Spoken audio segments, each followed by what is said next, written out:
There we go, and show you my little presentation. Here we go. So, firstly, good evening, I'm Lucy. I might not have met a lot of you. I might have seen some of you on Instagram, but I'm the founder of Lista, and I'm also a wedding planner. So I plan solely Italian weddings. And it's so nice to have so many of you here tonight. Thank you for coming and spending your Wednesday night with me. This evening, I'm going to take you through the 10 ingredients that will make sure your Italian wedding planning goes right. And I'm going to share some of the solutions that we've created at Lista and some of the other ideas that we've got on how to make sure that everything supports you. I'm going to save you hours of planning time. 100%. I'm going to save you from feeling overwhelmed through your planning. I'm going to stop you making mistakes in planning, overspending, and other things from just this session. And as I said, there will be time at the end for questions. So stick around if you do want to ask anything directly. So let's go.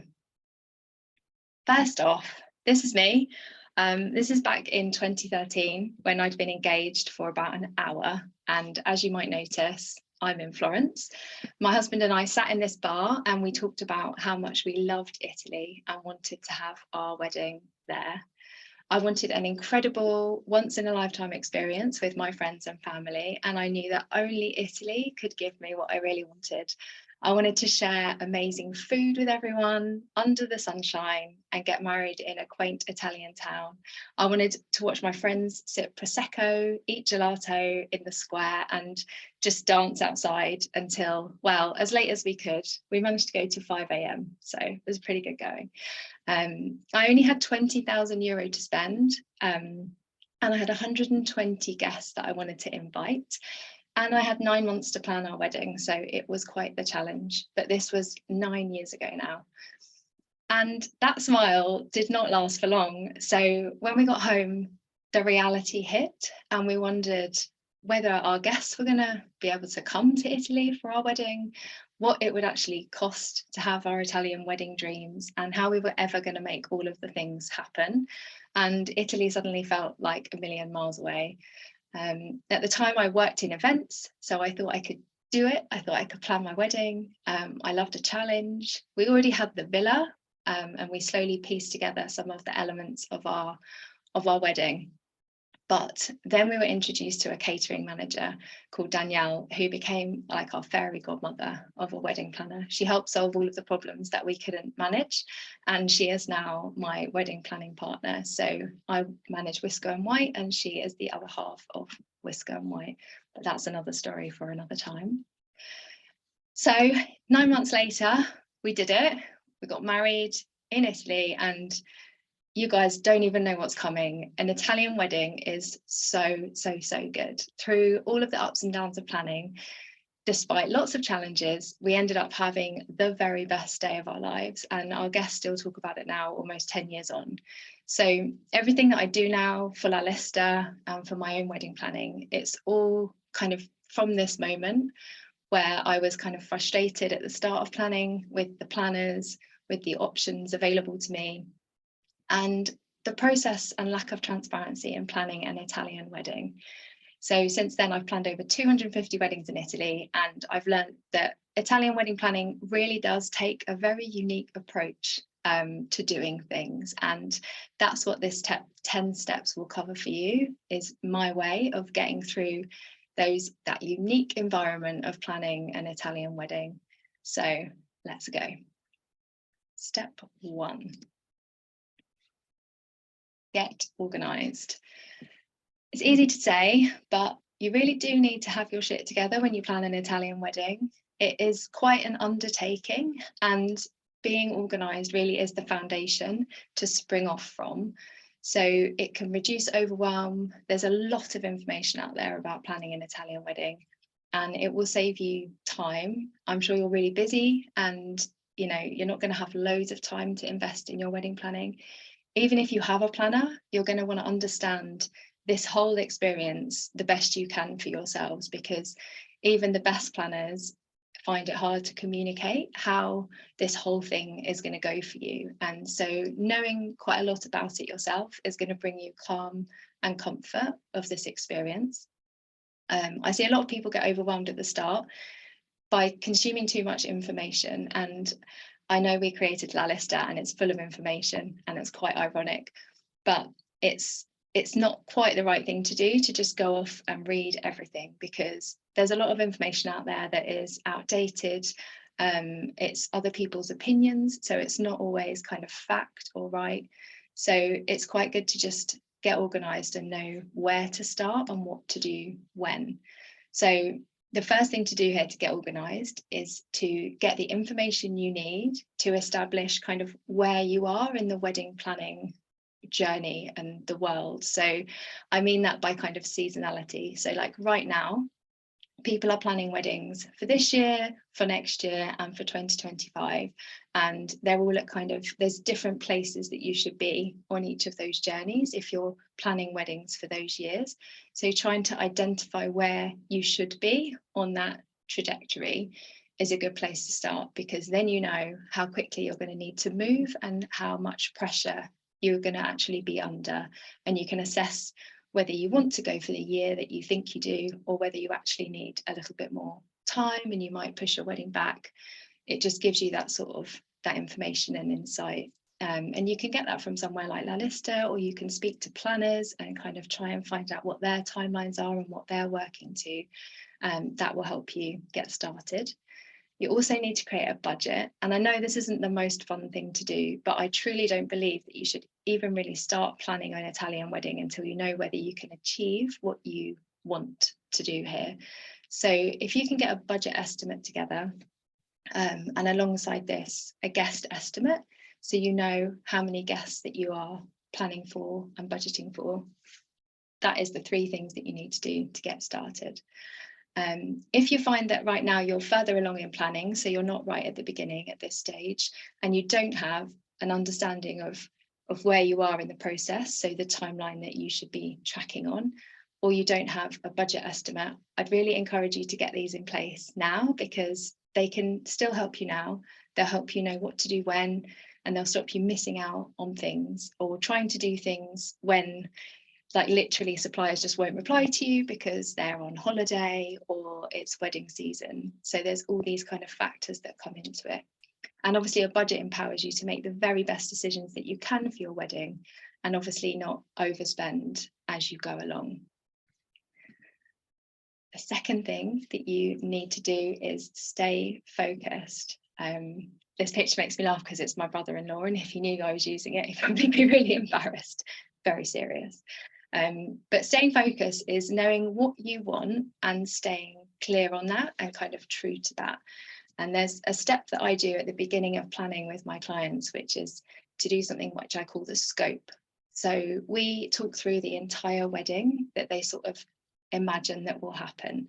And some of them know everything that they want. Some people know some of the things that they want. Some people don't know anything. But you've got to kind of go through this process to get it out and identify what your wedding is going to be like.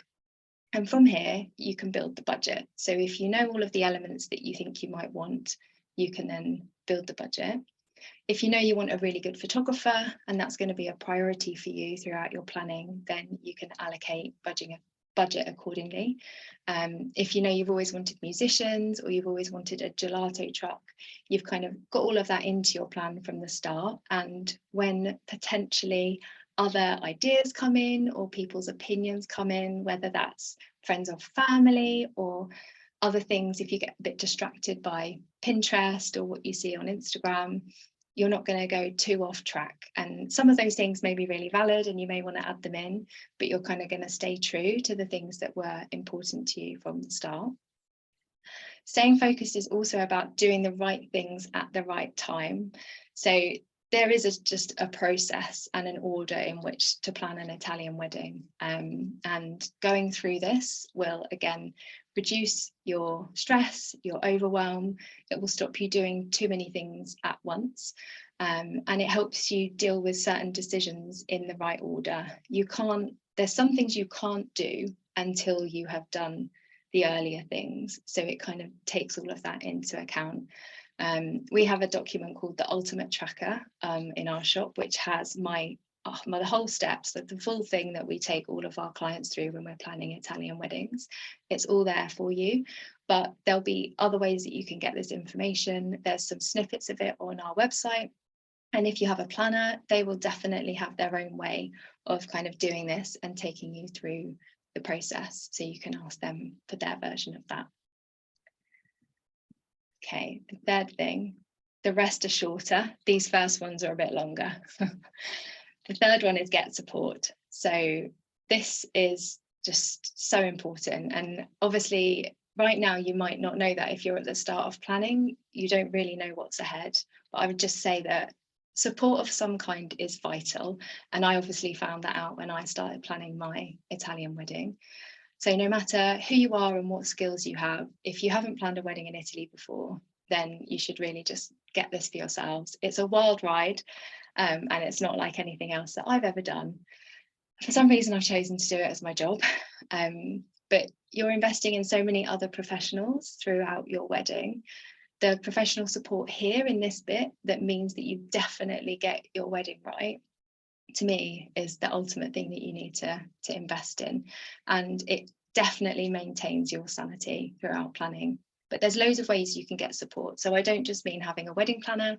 Obviously, some people kind of can't fit them into their budget, or they don't want wedding planners.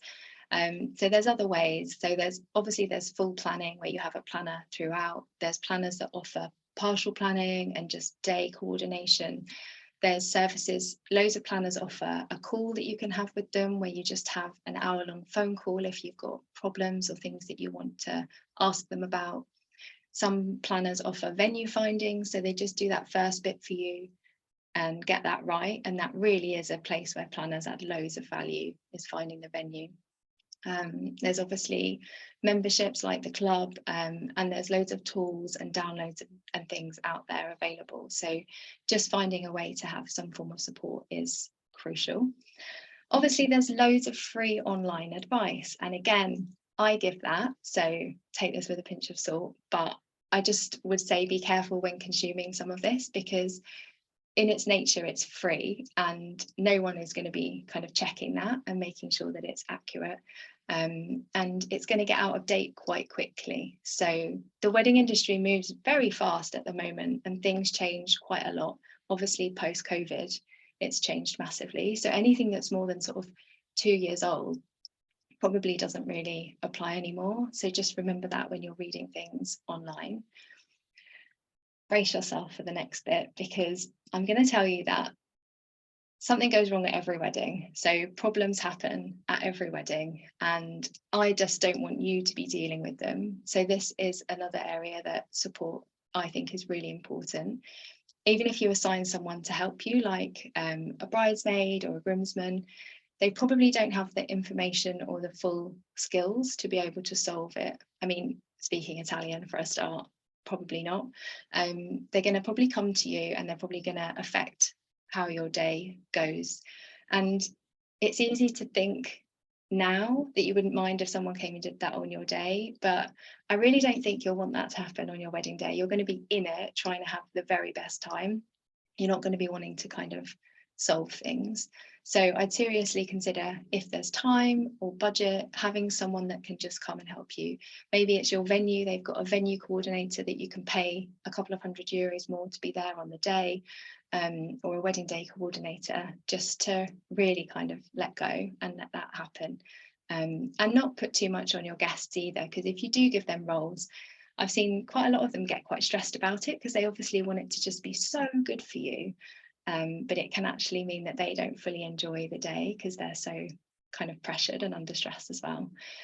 I was just going to list some things that Danielle did for us on our wedding day that I would not have wanted to do myself. So there's quite a lot of things that happened on our wedding day. The first one is an absolute clanger. When everyone got to the ceremony, the people that ran it had forgotten the key. So we got married in a theatre, and the person arrived and they didn't actually have the key to open the door. So our whole entire wedding was an hour late because someone had to go home and get the key to the theatre. And in that moment, I was like getting ready. I was getting in a car to come to the wedding with my dad. And Danielle basically changed the whole wedding day around, told all of the suppliers, obviously made sure the key did arrive. And she made sure that all of our guests, 120 people in this tiny town, were in a bar having a drink, having a great time. They didn't care. But without Danielle, that moment definitely wouldn't have quite gone that way. And there's loads of other little things that she did that would have really not been things that I've wanted to do on the day. It's just some food for thought there. The fourth thing, it's really obvious, but choosing the right venue. There's thousands and thousands of venues out there, and however good their marketing may be and how good they might look, not all venues are good wedding venues. Now, you as individuals will all have a certain criteria that you definitely want for your individual wedding. No one will have that same criteria. It's like shopping for a house. So getting that criteria really clear and then being able to go out and find it is key. And considering your guest needs within that criteria is really important. So thinking about, obviously, how many guests you want to sleep, how many rooms that you actually need, what the quality of those rooms need to be like for your type of guests. They may have different standards if they're coming from different countries. I know Americans love a bit of air conditioning. So all of those things need to go into that criteria so that you pick that venue and you get that right from the start. We've got a venue tick list that is, I think it used to be free, it might be £10 now, but the venue tick list helps you identify every single criteria that you could need to think about when you're looking for your venue. And obviously on La Lista, we've got quite a few venues on there at the moment, loads more to come soon. But those are all venues that have been vetted by me and Danielle. We know them, we know they're good places to have weddings.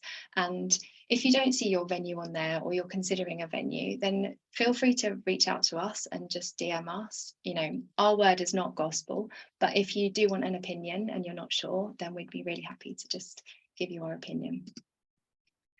The fifth thing, just like looking for the right venue, you really need to get the right team of suppliers. These are your dream team. They are not something to kind of scrimp on or pick too quickly. They're the people that are they're gonna affect how you feel throughout your planning, how much they talk to you, how they make you feel when you talk to them. But obviously on the day, they can change your mood completely with how they act. And most people think about the photographer because obviously that's someone that you're around a lot on the day, but every single supplier will have an effect on you. Obviously hair and makeup here in this image as well. Particularly I hear a lot of brides book their hair and makeup and then maybe they haven't given it as much thought, kind of how they're going to be on that wedding morning, but they come away and their feedback is always that the hair and makeup artist was just so calm and made them feel so calm on that morning. All of that makes a difference. That's literally going to affect how you feel when you walk down the aisle. So it's really important to like check and vet those suppliers, to spend time meeting them on calls, knowing that you're going to connect with them and that you're just going to get on the day. I go into a lot more detail on this for every different type of supplier in our membership, the club. But another way to get good advice is to get reviews. So a big part of planning these days is community. So talking to other couples and hearing what they thought of certain suppliers. Again, I just say take it with a pinch of salt because some people give reviews when they haven't obviously actually got married yet. So we don't know for sure that that supplier is going to be what they want and be excellent. And everyone has such different needs and expectations. So I obviously see as a planner, one couple want one thing, another want something that they think is similar, but it's completely different. So you might need two completely different types of hair and makeup artists. So what one person thinks is good, another person is going to think is terrible. So always just kind of go with your gut as well. Like if you think someone looks good, if you've spoken to them, even if someone else says they're terrible, just try and kind of dig into that a little bit and make sure that you're getting kind of the right information about them. Sixth thing, super quick one here. So get your style guide kind of nailed and keep it really simple. So all of the weddings that you tend to see online, on Pinterest and in magazines, they're not always, but they're often tens and tens of thousands of euro to produce decor wise. And I think it's really hard for you to know the difference. So how do you know when you're looking at a picture what that wedding cost, and how do you know if you can create something like that? So that's why on our Lista we've done a lot of breakdowns recently on the cost of things, especially flowers. There's a lot of talk about the price of flowers and how they've risen, but they actually haven't risen that much. So if you have a florist telling you that the price of flowers has risen, you can, test that a little bit. We've also got real weddings on La Lista so that you can see what people can achieve for budgets that are quite kind of average and similar to yours probably. But the ones that we see all over Pinterest are probably not realistic for most of us.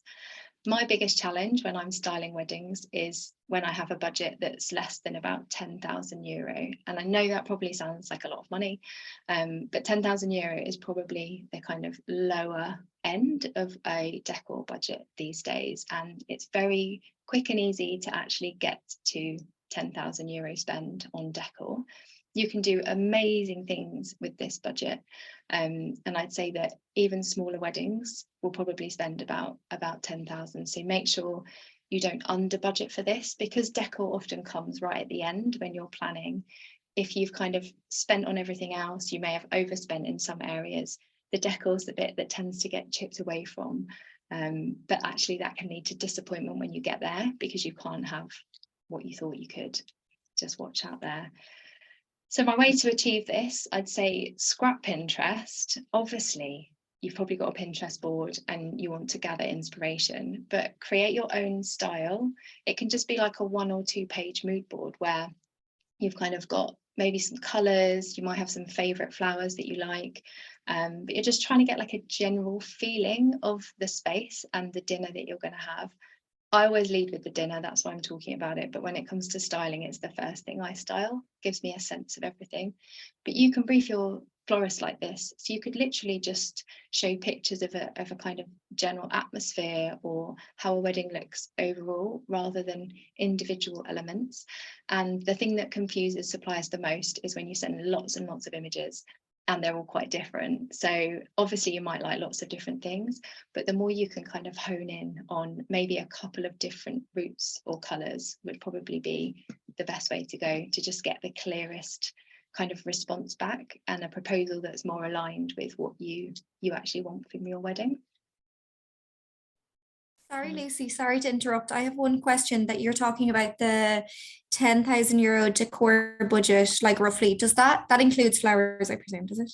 Or no? It includes all flowers, stationery, lighting, things like little touches like gas book and things like that. And then if you're going to rent things from the catering, so as you probably know, most caterers include quite a lot of things in their kind of base offer, so white tablecloths, white plates, blah blah blah. If you want to kind of rent a tablecloth, or you want to have a different colour napkin, maybe a different type of chair, all of those things come into that decor budget. So within that, a lot of people will achieve kind of changing one of those catering elements so that you can maybe up level the kind of look a little bit. If you're not going to do that, then you tend to have a few more decor items somewhere else. So it's everything. Thanks for your question. Thank you, that's perfect. Thank you. No problem. So the next step is to create flow.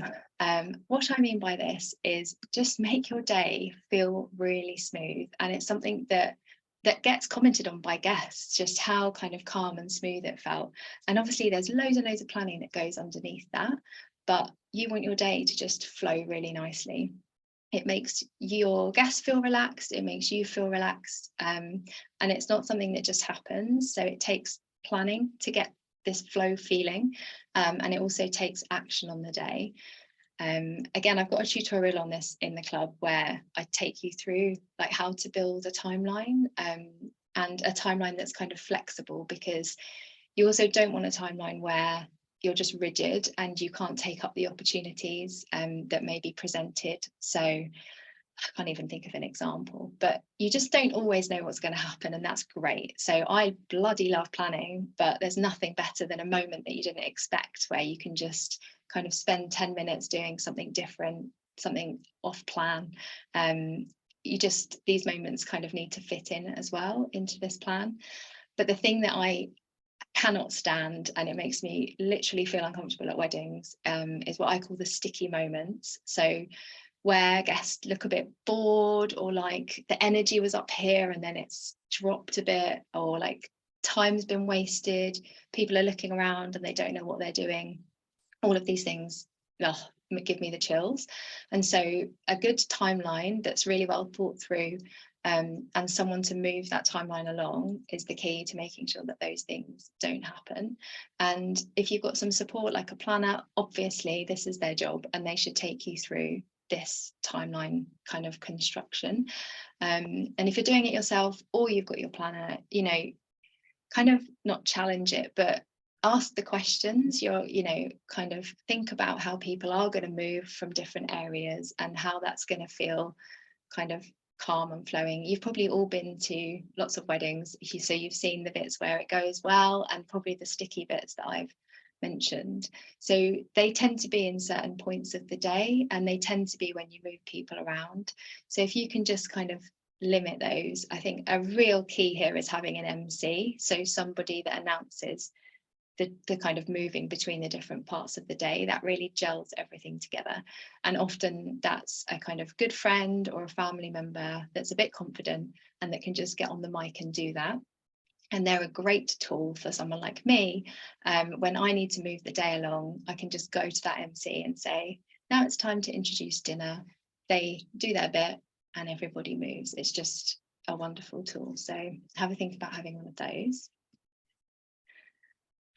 Number 8 is to get the brief right. So this is briefing your suppliers, and briefing suppliers accurately is the key to success of your wedding day. I actually find this bit so much pressure when I'm doing it, and it's a stage I'm in right now with briefing a lot of our weddings in, because you've got to get this bit perfect. You've got to give everyone the right bits of information, and there's so many bits of information when you plan a wedding. So along with maybe the venue choice and the catering choice, I think this briefing they're the top 3 things, the most important factors, kind of the success of your wedding. So I'd start this months before your wedding. So just to give you all the spoilers, in our business, we start this 3 months before the wedding. So 3 months out, our couples give us all the information we need, which is things like their full guest list, their table plans, all of their menu choices, all of their music choices, just all the details, so that we're able to get this all together and give all of the suppliers all of the information in one clear go. But it's Italy, so it's never clear and it's never quick, but it's the best stab you can have. And I've done this for 8 years now, so I've learned that it's the best kind of stab you can have at getting it clear and concise. And then things will take their time, but you've done your very best go at getting it kind of done in advance. And also trying to do it, if possible, as early out from the wedding season. So if your wedding is in September, it might be slightly harder because you're going to be briefing when people are in wedding season. And I'd probably just say prepare yourselves for that. So when people are in wedding season, it's going to be a bit more hectic for them. They're probably going to be slower to reply. So it might be worth even doing it a little bit sooner than that, just to get things started. In fact, I'd say on that, if your wedding's in September or October, even if you can't brief your suppliers before the season starts, because that's probably too far for you to have nailed everything, definitely just check in with them and just get a reply, so that you know you're on their mind and that you're going to be getting them the briefing at a certain time. That's probably a good thing to do. I think that's it. So then number 9, the last month. This is just kind of an extra one because I had to get to 10.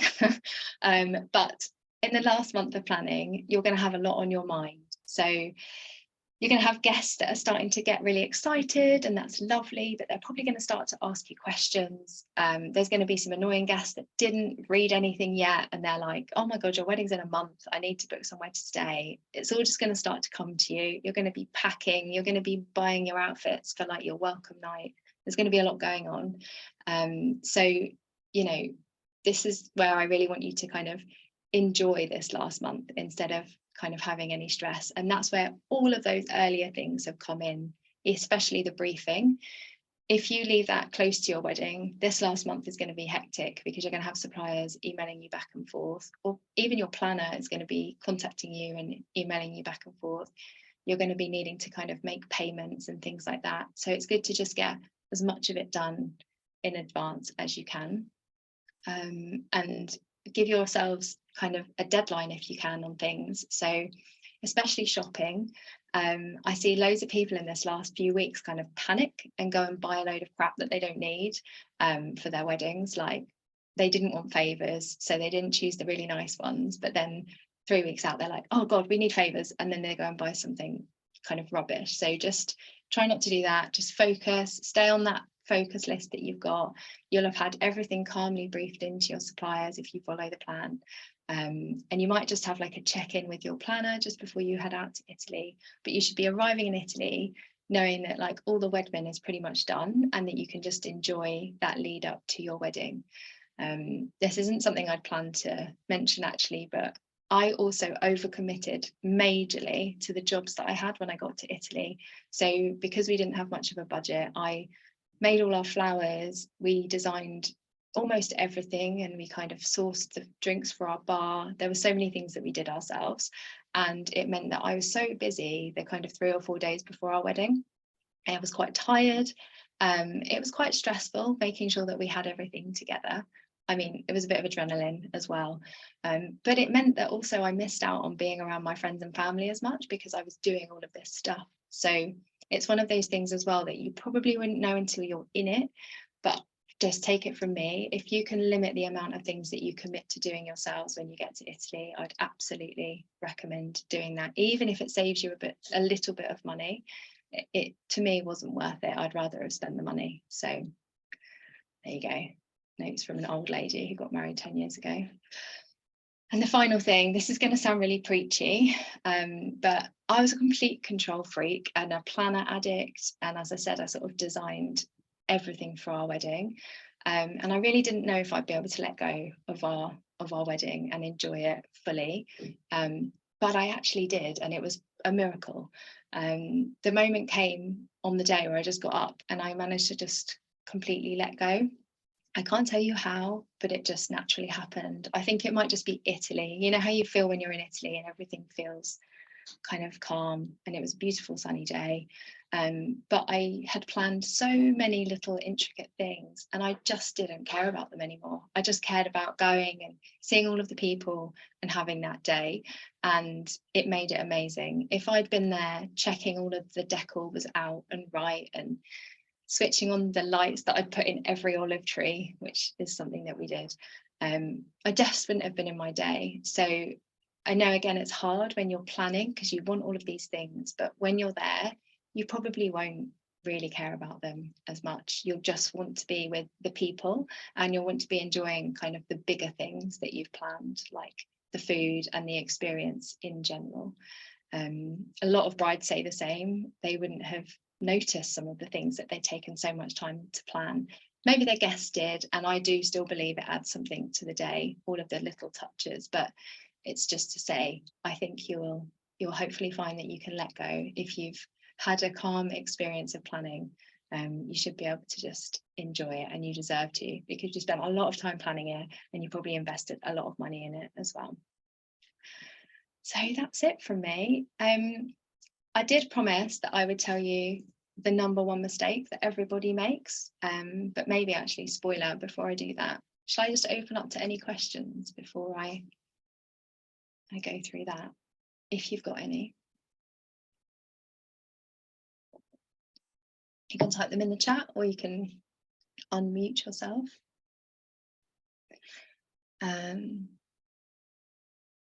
A short debrief on Villa Il Pozzo. I can't do a short one. What can I say on the little pot? So not knowing kind of much about your wedding and what you're planning to do, I can't give specific feedback, but all I'd say is it is an amazing place to stay. I stayed there for 8 days last August when my brother-in-law got married. And it is an amazing place to have a wedding. There's loads of space. The team are so nice to work with there. They will look after you. It's so well maintained and cleaned. And the views are just to die for. And also, if you're comparing it on cost, it's still just a really good value wedding venue. There's not many venues where you can sleep that many people for that sort of price as well. So that's what I'd say on Villa Il Pozzo. Any other questions? It's me again. I have a question, Lucy. So we just got engaged and we're definitely kind of like 95% set on Italy. I feel like I'm actually organized after reading this presentation. I feel like I've done a lot more. We've kind of decided the vibe we want to go with, decided our budget, decided how many guests, have an idea of what way we wanted to run like over the 3 days. But now I'm like, where do I go next? Do I get a planner? We're in Italy in August for another wedding. So I'd kind of like to use that time to maybe look at venues, but I don't know, do I contact them? Should I get a planner first? If you haven't spoken to any venues, it might be worth just trying to get a couple of quotes just for yourself so you can start to piece together the type of venues you like and what they might cost, and just get a little bit of information. But maybe alongside that, you could just start to look for the support that you think you might want. And if that's a planner, book in a couple of calls, because everyone is going to start getting busy. I think in the next probably 4 to 6 weeks, it's going to kick off wedding season. And the more you can get, if you do kind of get on and book a planner, the more you can get kind of on with them now, like looking for the venue, creating a short list. Even if you don't go over till August to look at venues, if you can get that kind of upfront done, then you'll be ahead. But just also bear in mind, in August when you go, August is holiday season, so Italians all go on holiday, so things can go a bit quieter. But also, I've forgotten what I was going to say about August. Oh, well, it's wedding season, so you won't be able to maybe see all of the venues every single day. They might let you only see them on the days that people check out. So just bear that in mind when you're planning your trip. Thank you so much. Helpful? Yeah, really helpful. Yeah. Thank you. A few more questions. What time would you suggest getting married in Italy? 5 o'clock in August. Yeah, my answers are always it depends, but it does depend on a few things. 5 o'clock is probably a good way to go, because in August it's probably still going to be late 30s temperature wise. Well, between 30 and 40 temperature wise, which is obviously very, very, very hot. So 5 o'clock probably is the earliest you're going to want to have your ceremony. If it's in the shade completely, maybe you could have it a little bit earlier. But then you've also got to think obviously about how that then goes through the day. So if your ceremony is at 5, what does that mean for the rest of your day? What time does that mean that you'll sit down for dinner? Will it be still in the light? Will it be starting to get dark? Just a few other things to kind of work back from. I always build it back from the dinner. So what time do I want to be eating, and try and go back from there. Is there any wedding legal advice on your website? I don't know what you mean, Lorna. Do you mean literally like if you come across problems contract wise, or having a civil wedding?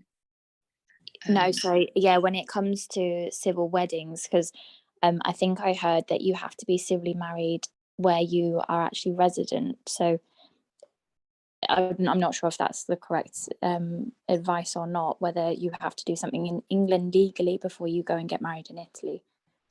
So if you have a legal wedding in Italy, there's paperwork that you have to do in England, and there is a download in our shop on what you do for having different passports.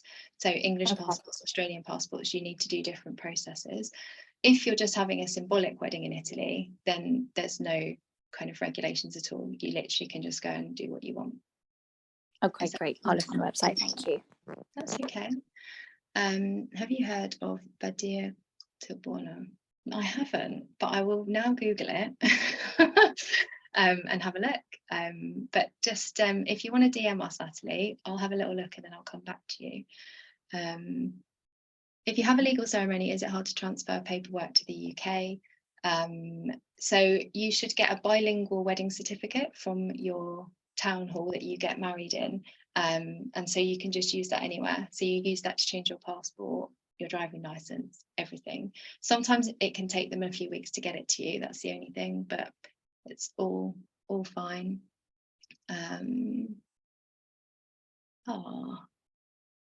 Monachano, someone's asking about Tenuta de Monachano. Thank you, Ollie. Amazing place.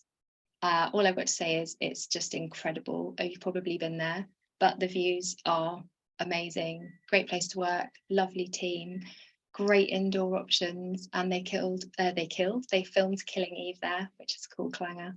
So no, awesome venue.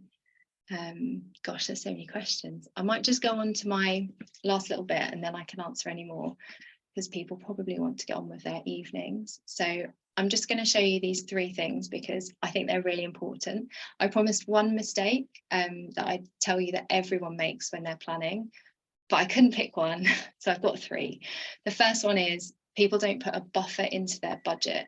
So you have to have a buffer because you will see things that you want that you haven't planned for, or you will want things that are more expensive than you thought. So putting a buffer in of 5 to 10% of your budget, and I know it's a lot, is worth doing because you will almost definitely spend it.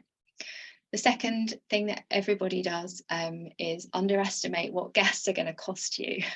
So guests cost you more when you plan an Italian wedding because you're not just paying for the food at the wedding like you would at a wedding at home. And the food obviously is more expensive as well overall, but you're planning around the wedding, so you're feeding them potentially at other events, you're transporting guests around, and there may be other things that you do to kind of care for them. So you might do like a shop in the place that you're staying, you might do a drinks order in the place that you're staying. Just upfront, being okay with the fact that a higher proportion of your budget will go on your guests than a normal wedding, and making sure that's in your budget is really important. And the last thing is, which I've touched on a few times, but listening to other opinions. So you should definitely talk to lots of other people, and having a community around you when you plan an Italian wedding is a really, really valuable and nice thing to have. But just take everything with a pinch of salt, because as I said before, you know, everyone has an opinion. They're not always coming from a place where they kind of have the knowledge to give that. Even me, you know, it's just my advice. I don't know everything, and I've only been doing this a certain amount of time. So everything anyone says to you, you know, just take with a pinch of salt. Everybody, like I said, has different wants and needs. So you only know kind of what's true to you and what you really want to do for your wedding. And the last thing is, just going to mention the club, which is my amazing membership where I literally talk like this all the time. So I answer questions from our couples. There's loads of videos in there that cover every different part of planning. And the reason that I wanted to tell you about it is because it genuinely offers so much value. So if you do at any point find yourself looking for support and you want a really kind of low level spend way to get some, it is a good thing to do. And Kaylee here would agree. I just wanted to show you my team just to end. These are the women behind La Lista: Beth, Emily, myself, and Danielle. And we are always here to support you. So, you know, anything that you have, you can DM us, you can email us. We would love to help you in planning your wedding, and we'll always give you the kind of time that we've got available to do that. So thank you. I'm going to answer a few more questions. If anybody would like to leave, you know, please do. Don't feel like you have to hang on. Thank you so much for coming. And I'll just stay here for 10 more minutes and answer some questions. So feel free to ask. Hi, That's Lucy. okay. Hello. Hi, sorry. I was just wondering, so for us personally, we're looking at doing a church ceremony.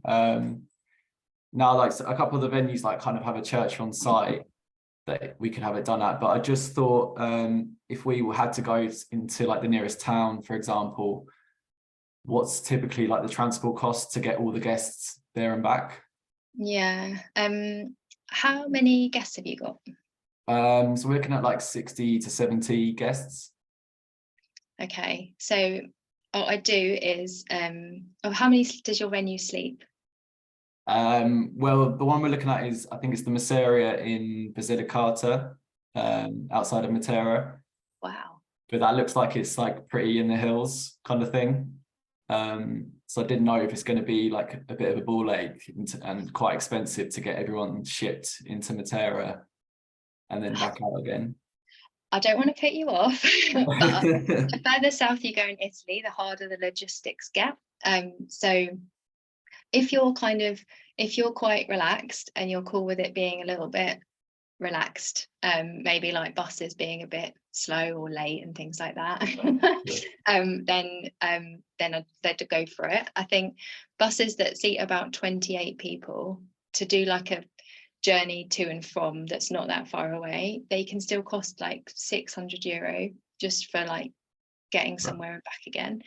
If your venue doesn't sleep everyone, then I'd have everyone else stay obviously really close to the church, so encourage them to stay there, so they just walk there and then you ship everyone back to the venue. Okay, that's great, thank you very much. And just quickly as well, whilst I've got you, because we're looking at doing a ceremony at a church, do you have to find a priest that obviously speaks English? Yeah. So I've read something like so people have like flown out their priest or something, and I thought that's a bit. Yeah, that does happen. Yeah, it's quite hard to find an English speaking priest that wants to do it often. So yes, you have to follow the Catholic paperwork guidelines, which are quite a thing. So you have to work with your priest and you have to do some paperwork in Italy. And then you do have to get an English speaking priest to come to your ceremony. So some people bring them down from different parts of Italy, or fly them in from England. Okay, that's great. Thanks for the answers. Thanks for asking. I'm gonna look here. Where are some key places? Oh, you can save yourself money. Oh, that might be another workshop for another time. It depends on your priorities, I think. But you know, I'd just say that there's loads and loads and loads of suppliers out there. So there's always suppliers that work on every budget. So if something's a lower priority for you, then you can definitely find a supplier that will be a kind of lower level price. Somewhere that a standout place to save money is music. You can have PA systems throughout your day and a DJ maybe at the end of the night, and that will cost you like €1,000 or less. Having live music is obviously thousands every single time that you have a different type of musician set up. And I think you can create an amazing atmosphere just with background music, because you can choose what that is and you can set the tone of each part of the day by creating your own playlist. So that's a kind of really obvious one. Is there a specific area in Puglia you would recommend looking at in particular? I just really like the area around Fasano and Ostuni, because it's between both the airports, and there's a lot of venues in that whole area. So it's quite a good kind of hub of places to be. Ostuni is just an amazing town, really nice place for people to stay as well. So your guests can have quite a nice time exploring. It's near Monopoly, it's near loads of beaches. So that tends to be where we would favour, but I definitely don't know everything about Puglia. That's just a place that we definitely love. There's so many questions, thank you. Someone's planning for 2026. Katie, very organised. Are you two ahead of schedule to start planning? No, I think you may just struggle to get attention from certain suppliers at this point. It's funny, you feel sometimes like you could throw money at suppliers and they still just wouldn't take it. Sometimes their heads are down and they're working on kind of this year or next year. So quite a lot of venues might not be taking bookings for 2026 yet. It doesn't stop you starting if you want to start your venue research and you want to shortlist some, so that when it is a good time you are ready to go and you're the first people in there booking the best dates for 2026. You could definitely do that. You might be able to book a planner if you wanted one. I'm not sure if many will be open for bookings yet either. I think everyone's kind of a little bit still getting over COVID, and 2026 feels quite far away. So it might be that more in the autumn could be like an optimum time to start kicking things off. I'm just going to keep going, so feel free to stay with me or leave. I don't want to make anyone stay. How much is it on average to have a flower arch? Oh, it depends on the florist, it depends on the flowers, the time of year, but I'd say a kind of one of those really big ones, but with less flowers, is probably about €2,000 at least to start with, and then it just goes up from there. So one florist might charge 3,000 for the same thing, another might charge 8. It depends very much on the florist as well. So if you know you definitely want an arch, maybe then I'd shop around on florists. So get their pricing on the arch if that's going to be like your main focal point and your spend for your flowers. Flower runners along the tables. So all florists work per meter when it comes to tables, and that can be for a runner or it can be for like an arrangement and some candles usually. They just really start at like €100 now. You can still find florists that will do it for less. So there's one on La Lista called Loisy, and they're a flower shop in the town that we kind of live in Italy, and they're still really, really reasonable. But not many florists really do anything for less than about €100 a meter now. And there's ways to scale that back, and you don't have to have flowers every meter, and there's ways to make it work. But yeah, 80 people is going to kind of add up. Alice has had some hair and makeup quotes that seem outrageous. Hair and makeup in Italy is so expensive, and it is often a shock. I think they are probably the normal prices that you're seeing. So a bride tends to start at about €600, €500-600. Some of the very best hair and makeup artists start at like €800-1,000 for a bride. A way around this is to have someone come from, usually we say the UK, a lot of our clients are in the UK, so prices for hair and makeup are really only in wedding world, like €150 to 300 for the bride. So if you add all of it up and then they travel, it can still be actually less than having someone from Italy. And it means that you can have your trial, or you can have multiple trials at home in England, which just puts a little bit less pressure on things. It means you can have the trial kind of when you want, rather than having to kind of fit it into an Italy trip. So it can be beneficial to do that. And there's hair and makeup artists that are from the UK and Australia and America that all kind of fly to Italy for the whole summer. So they can be good to kind of find as well. So you can find someone from home, and then they're kind of already in Italy in the summer, and they don't charge you for their travel because they're there. So that can work too. Can I recommend any wedding insurance companies? They pretty much all disappeared when COVID kicked off, because so many of them had to pay out for COVID. They all kind of disappeared. I think there may be one or two that you can get now, but I don't know. I wouldn't be confident that they'd pay out after what I witnessed with COVID. There are other ways that you can sort of protect yourself, I guess.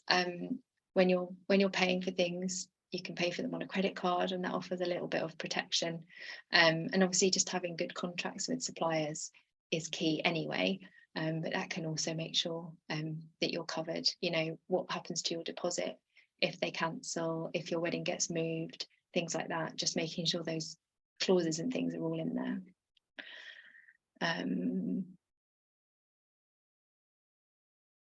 Those mentioned UK hair and makeup artists. Someone wants to know what kind of who they are, the UK hair and makeup artists that I mentioned. There's quite a lot on La Lista. So Ariana Rose and By Jodie, they go out all summer. There's one that I use locally to me. She's called Melissa Aldridge, and she's in Woking in Surrey. But we've started using her quite a lot to fly her out for our weddings. There's a really good girl called Amy George. There's quite a few, and we're trying to build them up on the Lista, so hopefully more to come soon. But you could even ask someone local to you, like if you find someone that's literally really local to you, they'll probably be really kind of much more reasonable than Italians, and you can fly them out. Pleasure, thank you. I'm just going to see if there's any more. How do most people approach entertainment? Do people source locally or fly people over? So my hack here, number one plug, is Fix the Music, who are on La Lista. They have got so many musicians on their books now, and they are across Italy. So they're all kind of like my benchmark. So look there first and see what you can get, what kind of the quality is, and if it matches what you're looking for. Because let's be honest, Italy's really good at like jazz bands, string quartets, acoustic singers now, but bands are still quite hard to get, kind of really, really good party bands. So I'd kind of start with somewhere like that and see what they've got, build from there. If they suit you, great, and if they don't, yeah, quite a lot of people bring people over from other countries. And that tends to be if you want something really specific, like a certain type of band or a certain type of singer or something like that. But once you fly a band over, because you have to kind of hire their equipment and you have to fly them over, and just, you know, the accommodation, it really, really, really adds up. So probably more than like 10 grand to have a band, basically. Okay, I'm going to leave it there. Thank you so much for coming and for all of your questions. I hope it's been really helpful. And yeah, just keep in touch with us. Like I said, we're always there working away. So let us know how it goes with your planning. And don't forget, we've got our Facebook group as well, which is obviously a completely free space to meet other couples and talk about your planning. So pop on in there as well if you want to keep the conversation going. Thank you so much. Have a good rest of your evening. See you later.